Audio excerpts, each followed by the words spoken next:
Hi, I'm Senator Terri Bonoff coming to you from the Capitol with another weekly update. So this week the big news is that the governor released his budget. One thing that I'm very pleased about is the governor's budget really reflected his values and our shared values, that nothing is more important than each and every Minnesota learner being able to fulfill their potential. The governor made a strong commitment to invest in early learning, our little preschoolers and all-day K, in doing what we can to close the achievement gap in the K-12 system, and then for the first time in many, many years, making a significant commitment to post-secondary. Now you might ask, in these tough budget times, how are we going to pay for all that? Well, that's of course where the real crux of this issue lies, and that is, how are we going to pay for it? The governor set forward some ideas about how to do just that. He said this is a starting point, not an ending point. I take the governor at his word, and that's how I view it. So some of the things in the governor's proposal, I say, you know what, that's an important way to move forward, to try and have a more stable funding stream for all the services the state provides. One of them, for example, is the clothing tax, and this is within a broader framework of saying that now we have a system where we're taxing too few items. Consumption is where we get most of our spending, so we want to make sure we have a broad base of things we tax. So he put clothing, anything over $100.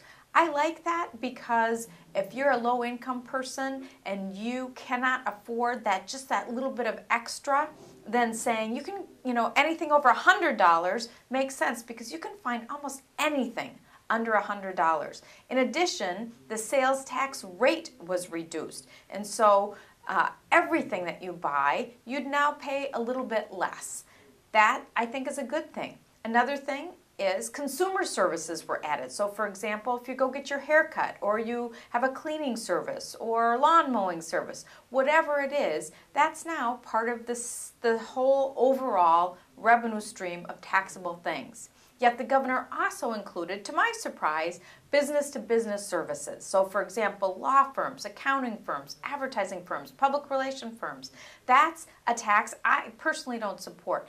I think that it's a hidden tax to consumers, that it will make us less competitive in the business environment and put additional burden on everyday working people. So I don't support that. The governor has said for some time that he wanted to lower the property tax burden, and so his strategy for doing this was a $500 rebate, essentially, on all property owners. I think perhaps we could be a little more strategic about that and say, aren't we most concerned with those living on fixed incomes, those who a disproportionate share of their income is going towards property taxes? That's often referred to as a circuit breaker approach. I'd probably be more interested in looking at that.